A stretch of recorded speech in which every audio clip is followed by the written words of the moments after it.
اور جب داؤد نے اس وقت کو غنیمت نہیں جانا اور جو ٹائم تھا جنگ پہ جانے کا، وہ اپنی چھت پر ٹہل رہا تھا اور اس نے اس عورت کو دیکھا اور اس کے دل میں اس کے لیے گناہ آیا، اور جب گناہ آیا تو اس نے پھر گناہ پر گناہ کیا، پہلے اس کے شوہر کو قتل کروایا اور دوسرا اس کو اپنے لیے لے لیا، اور وہ گناہ اس کو خدا سے دور لے گیا، اور اس کے لیے خدا نے اس کو پنش بھی کیا کہ تیرے گھر سے تلوار جدا نہ ہوگی۔ اس لیے اے عزیزو، وقت کو غنیمت جانے۔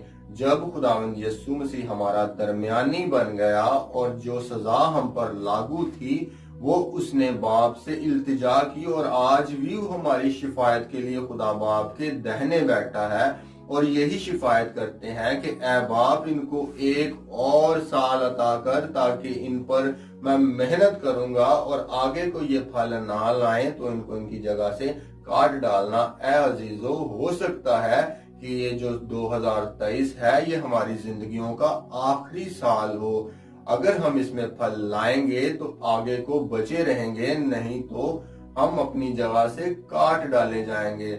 اس لیے اے میرے عزیزو، یہی وقت ہمارے پاس ہے کہ ہم خداوند کی طرف رجوع لائیں اور اس کی مرضی کو اپنی زندگی میں بجا لائیں تاکہ ہم اس کے بیٹے اور بیٹیاں ٹھہریں۔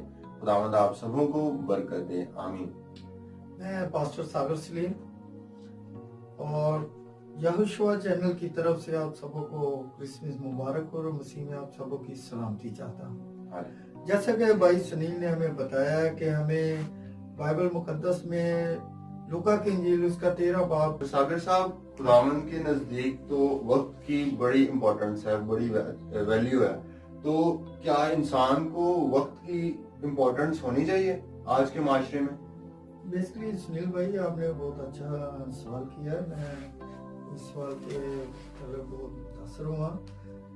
سر، وقت کی غنیمت جاننے کے بارے میں ہمیں یہ ہے کہ وقت کی ہمیں بہت قدر کرنی چاہیے، وقت کے ساتھ ساتھ اپنی زندگی کی بھی قدر کرنی چاہیے۔ جیسے کہ ایک ساہوکار کے پاس مزید کافی کوٹریاں تھیں، اس نے کوشش کی ان کو ختم کر کے مہر بڑی بنا دی تاکہ آئندہ مزید اس کے اندر میں روپیہ پیسے یا کافی مال جمع کر لوں۔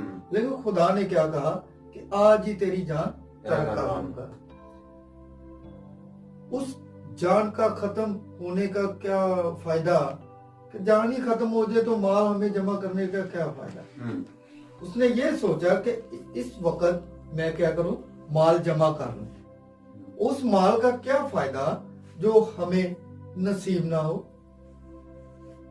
ایسے میرے بھائی سنیل بھائی، ہمیں وقت کی قدر کرنی چاہیے، کوئی مال جمع نہیں کرنا چاہیے۔ اگر جمع کرنا ہے تو اپنے اندر کلام جمع کرنا ہے وقت کے حساب سے۔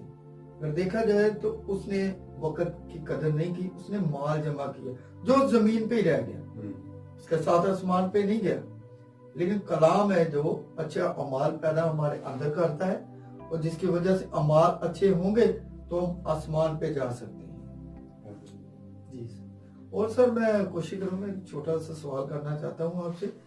وہ سوال یہ ہے کہ جس طرح یہ 2022 جا رہا ہے اور آگے 2023 آنے والا ہے، اگر 2022 میں ہم اچھا پھل نہیں لا سکے، جیسے کہ بائبل مقدس میں آپ نے بتایا ہے کہ جو درخت پھل نہیں لاتا اسے کاٹ دیا جاتا ہے، اگر ہم 2022 میں میرے چھوٹے بہن بھائی، بیٹیاں، بیٹے اگر نئی 2022 سال میں کچھ ایسا کر سکے جو خداوند کو پسند ہے، تو 2023 میں وہ کیسا اچھا پھل لا سکتے ہیں جس کی وجہ سے ان کی زندگی بہتر ہو سکے۔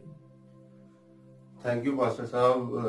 خداوند کا کلام ہمیں بڑی خوبصورتی سے اس کے بارے میں بتاتا ہے، اور اگر ہم اعمال کی کتاب کا مطالعہ کریں تو جب پطرس نے کلام کیا، آواز کیا، تو 3000 لوگ جب انہوں نے مسیح کو قبول کیا تو لکھا ہے روز بروز لوگ جو ہیں وہ کلیسیا میں شامل ہوتے جاتے تھے، روز بروز لوگ جو ہیں وہ کلیسیا میں شامل ہوتے جاتے تھے، روٹی توڑتے تھے۔ جب ہم مسیح کو قبول کر لیتے ہیں، صرف مسیح کو قبول کرنا یا نجات پانا کافی نہیں ہے، کیونکہ نجات پہ قائم رہنا بڑی بات ہے۔